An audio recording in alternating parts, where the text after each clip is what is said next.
आज बनवूया पोषक तत्वाचा खजिना असलेली एक रानभाजी म्हणजेच तांदळाची भाजी.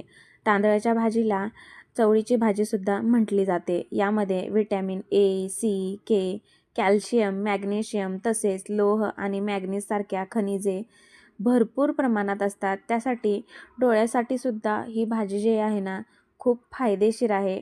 डोळ्याची आग, पाणी येणे यासारख्या समस्यावर उपयुक्त असून डोळेसुद्धा तेजस्वी बनवते.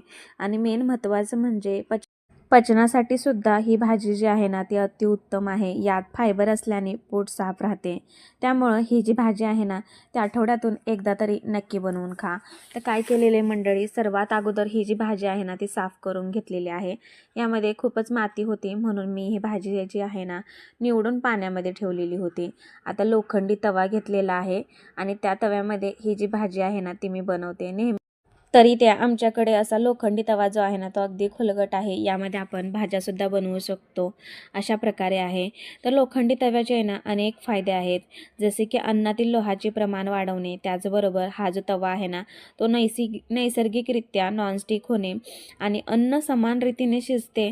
त्यामुळे हा जो तवा आहे ना तो मी नेहमी वापरते. तर भाजीची जी रेसिपी आहे ना ती अगदी सिंपल आहे. भाजी तव्यामध्ये टाकलेली आहे आणि अगदी 2 ते 3 मिनिट ही जी भाजी आहे ना ती शिजवून घेतलेली आहे.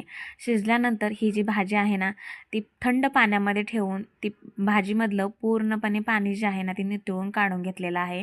यानंतर ही जी भाजी आहे ना ती हाताने अशी खोलून घेऊया. यामध्ये आता आपण टाकणार आहोत चवीनुसार मीठ आणि खूप सारा ठेचलेला लसूण. असा लसूण टाकल्याने खूप छान अशी चव येते भाजीला आणि भाजीची जी चव आहे ना ती दुप्पट होते. तुम्ही एकदा अशा प्रकारे लसूण टाकून ही भाजी बनवा आणि मला कमेंट्स करून सांगा कशी झाली ही भाजी.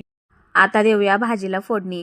तर त्याच तव्यामध्ये 2 चमचे तेल टाकलेलं आहे आणि तेलामध्ये हिरवी मिरचीचं वाटण टाकलेलं आहे. तर हे हिरवी मिरचीचं वाटण अगदी 2 ते 3 मिनिटभर परतून घेतलेलं आहे. यानंतर भाजीला आपण मीठ आणि लसूण लावलेलं आहे ना तर ती भाजी यामध्ये ॲड करून घेत आहे. तर पूर्णपणे एकत्रित करून घ्यायचे आहे आणि उलटण्याच्या साहाय्याने अशी पूर्णपणे मिक्स करून घ्यायचे आहे. मीठ टाकल्यामुळे थोडंफार पाणी जे आहे ना ते भाजीला सुटतं. तर यासाठी अगदी 2 ते 3 मिनिटभर शिजवून घ्यायचे आहे. ही जी भाजी आहे ना ती जास्त काहीशी शिजवून नाही घ्यायची आहे, कारण खूप काहीसं शिजलं की भाजीची जी खरी चव आहे ना ती निघून जाते.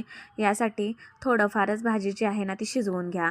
यानंतर सर्वात महत्त्वाचं घटक म्हणजे यामध्ये शेंगदाण्याचं कूट टाकायचं आहे आणि कोणतीही रानभाजी म्हटलं की शेंगदाण्याचं कूट आलंच.